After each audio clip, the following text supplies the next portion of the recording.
Cassandra Rome, and I have a question for you. Do you believe that compulsive buying can be an actual disorder? Whether your answer was yes or no, most of the time the answer tends to fall onto no. And I'm here to prove you otherwise.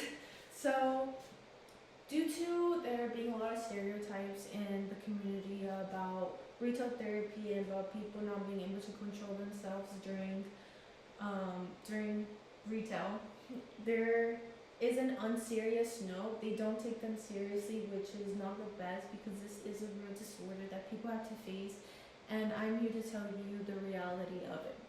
So to begin, I'm going to be telling you about CBD, compulsive buying disorder, and what causes it and what are the triggers of it, and then I'm going to follow along with some of the consequences to their actions, what may occur because of their lifestyle, and I'm going to conclude with some of the treatment recommendations.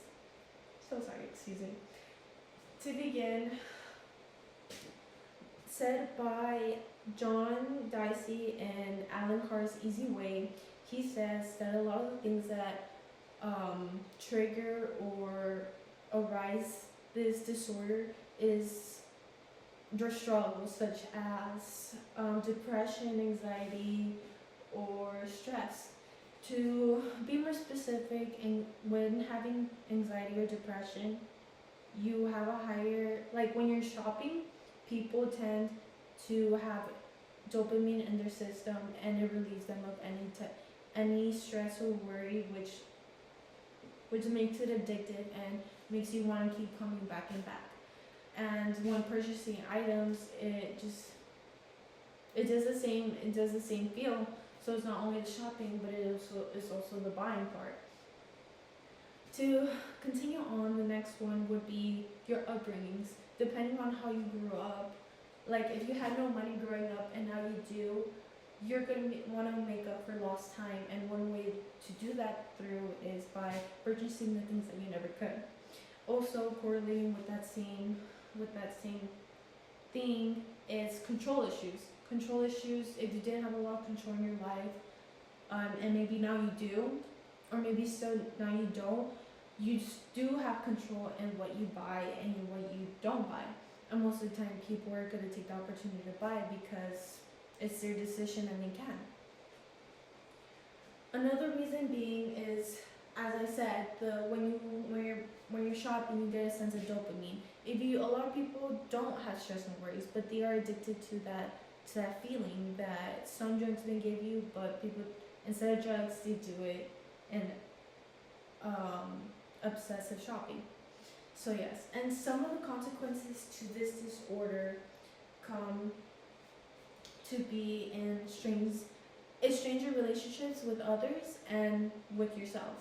As said in John Dicey and Alan Carr's Way as well, he says that money problems due to compulsive buying can strain relationships in your family, friends, and personal relations.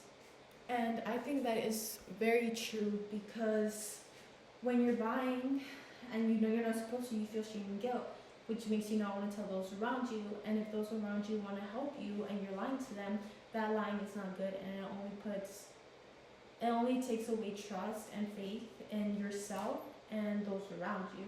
So it just strains yourself and puts down your community, as well as emotionally, physically, financially. It puts a big strain in your wallet, because of course with a disorder like this, you're not going to be able to upstand it for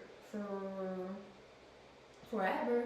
So at a certain point, you are going to have to go into debt, and that debt is a big consequence to your actions.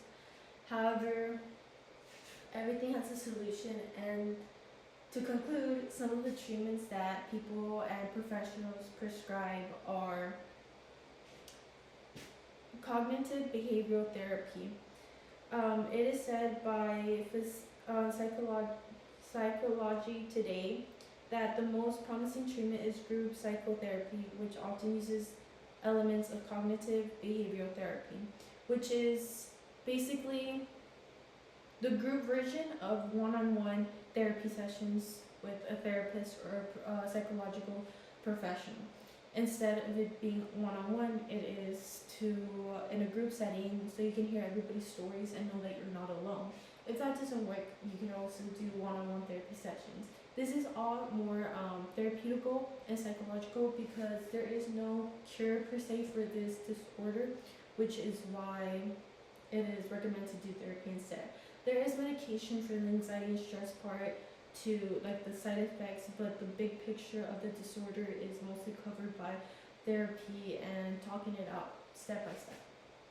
So that is the end, and I would like to just do a brief summary as to what we discussed.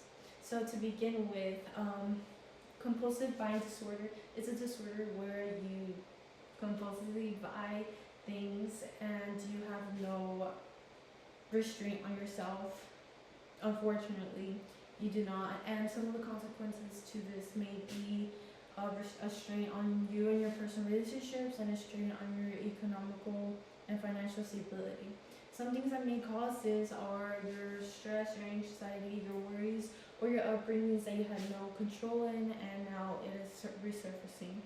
But there are ways, how we just discussed, to be able to treat this condition, which is therapy and group therapy, so you can get you can maintain it and overcome it step by step. So that is all I have for today. Thank you so much.